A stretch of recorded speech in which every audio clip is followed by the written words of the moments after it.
में आपने 3 geometric means निकालने हैं, यानी कि आपका हो जाएगा फर्स्ट नंबर 256 है, आपने एक G1, G2 और G3 ये 3 आपने जियोमेट्रिक जो मीन्स हैं वो क्रिएट करनी है और लास्ट में आपके पास ये आ जाएगा 1। तो ए आपके पास जो 1 है वो 256 है, ठीक है? और नंबर आपके पास टोटल कितने हो गए 5 और जो लास्ट नंबर है आपका A5 वो आपके पास है 1, ठीक है? हमें यहाँ पर कॉमन रेशियो भी चाहिए है और इसके साथ ही आपने यहाँ पर जो वो रेशियो फाइंड करनी है वो एक साइड पे फाइंड कर लेते हैं, ठीक है? तो रेशियो आपकी जो निकालने के लिए ऐसे तो फाइंड नहीं होगी ना क्योंकि टर्म्स की बेस पर होगी। So an is equal to a इंटू आर की पावर n माइनस 1 है और हमारे पास फिफ्थ टर्म मौजूद है। फिफ्थ टर्म हमारे पास कितने इक्वल टू आ गया a हमारे पास है 256, आर हमने फाइंड करनी है रेशो और इसकी पावर हो जाएगी 5 माइनस 1, ठीक है? A5 की वैल्यू कितनी है 1 है, ठीक हो गया? तो यहाँ पर आपका आ जाएगा 256 और ये इधर आके डिवाइड हो जाएगा, बल्कि इसको हम डिवाइड कर देते हैं 1 के नीचे। 1 डिवाइड बाय आ गया 256 और इक्वल टू यहाँ पर हो गया आर की पावर 4, ठीक है? 256 जो है ये किस टेबल पर आएगा ये हमें देखना पड़ेगा। यहाँ पर हमें देखना है बेसिकली ट्यूब में देखनी चाहिए थी वैसे ना वैल्यू, ठीक है? ये हमारे पास 4 के टेबल पे तो नहीं होगा, 3 की पावर में 4 चेक करके देखता हूँ, ये होती है 81। तो ये किस टेबल पर आएगा? यानी हमें ये देखना है कि मैं इसका यहाँ पे कोशिश करता हूँ 1 डिवाइड बाय 4 करने की। यानी हम यहाँ पे लिखते हैं पावर में 256 और इसकी पावर ले लेते हैं 1 डिवाइड बाय 4 चेक करके देखता हूँ। 4 का टेबल है ये, ठीक है? यानी यहाँ पे अगर मैं 4 की पावर 4 चेक करके देखूँ तो 250, ठीक है? इसका मतलब हुआ ये 1 डिवाइड बाय 4 की होल पावर आप 4 कर लें, r की पावर तो 4 ही है। अब बोथ साइड पर आपने पावर 1 डिवाइड बाय 4 ले लेनी है, ठीक है? तो इससे क्या हो जाएगा, ये इससे कैंसिल हो गया, ये इससे कैंसिल हो गया, तो आपकी r की वैल्यू है वो 1 डिवाइड बाय 4 आ गई। कॉमन रेशियो निकल आई है, ठीक है? समझ आ गई होगी आपको ये चीज़ आपने। तो यहाँ पर जो है कॉमन रेशियो आ गई 1 डिवाइड बाय 4, सही है? इसके साथ ही ना यहाँ पर आपने एक फ़ॉर्मूला भी लिख लेना है।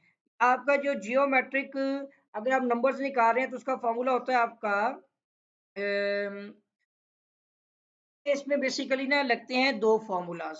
या तो एक हो जाएगा आपका a इंटू आर की पावर n हो जाएगा, या अगर आपके पास कोई नंबर मौजूद है और आपने पिछले नंबर की बेस पर करना है तो n माइनस 1 इंटू आर कर लेंगे। फ़ॉर्मूलोज़ की हेल्प से आप जो है ना फ़ॉर्मूलाज़ की हेल्प से आप सोल्व कर सकते हैं। देखिए सबसे पहले आपने क्या करना है यहाँ पर, पहले तो हमने g1 निकालना है इसकी मदद से, ठीक है?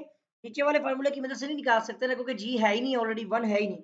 तो पहले तो g1 निकलेगा तो n इज़ इक्वल टू आपके पास यहाँ पर अभी हो जाएगा 1 जी के लिए, तो n भी लिखने की ज़रूरत नहीं है। आपको पता ही है कि हमने G1 निकालना है, तो G1 हो गया n और A आपके पास कितना है 256, ठीक है? मैं इस फ़ॉर्मूले का इस्तेमाल कर रहा हूँ और साथ ही आपके पास R कितना है 1 डिवाइड बाय 4 इसकी पावर n के मुताबिक 1 ही रहेगी, ठीक है ना? तो अब ये आपको पता है इससे कटिंग होगी, तो 4 4 द 24 4 6 द सॉरी, ठीक है? 4 6 द 24 और उसके बाद आ जाएगा आपका 4 4 द 16, तो ये आपका हो जाएगा 64 आ जाएगा, ठीक हो गया? तो पहली टर्म तो निकल आई। अब आपने अगर निकालनी है नेक्स्ट टर्म तो आप ये फ़ॉर्मूला लगा लें।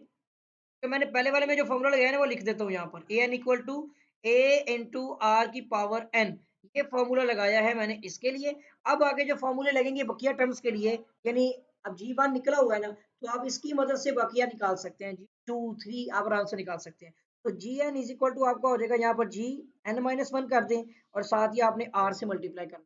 अब यहाँ पर देखिएगा, अगर यहाँ पर आप G3 करते हैं, पहले 2 निकालना है हमने सॉरी, ठीक है? 1 निकल आया हुआ है, अब आपने निकालना है 2, तो ये हो जाएगा आपका G2-1 और साथ ही R की वैल्यू आ गई 1 डिवाइड बाय 4, वो सेम रहेगी।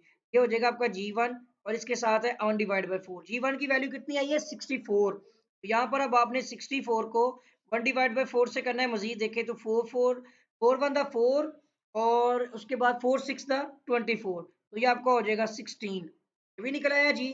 अब आपने निकालना है यहाँ पर G3, तो देखिए जैसे ही आप G3 पुट करेंगे यहाँ पर, तो ये भी हो जाएगा 3 माइनस 1 और ये 1 डिवाइड बाय 4 ही रहेगा।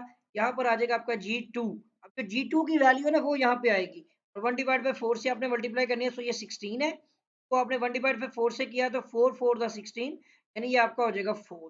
देखिए हमारी सारी टर्म्स जो हमने निकालनी थी G1, G2 और G3 जो 3 हमने इंसर्ट की थी, उन तीनों की वैल्यू में जो G1 है वो 64 है और जो G2 है वो 16 है और जो G3 है वो 4 है। मैं इसका आंसर देखता हूँ। देखिएगा इसका आंसर है 64, 16 और 4 ही है। ये हो गया हमारा इसके जो सीक्वेंस जो मतलब कि हमने ज्योमेट्रिक मीन के जो 3 टर्म्स हमने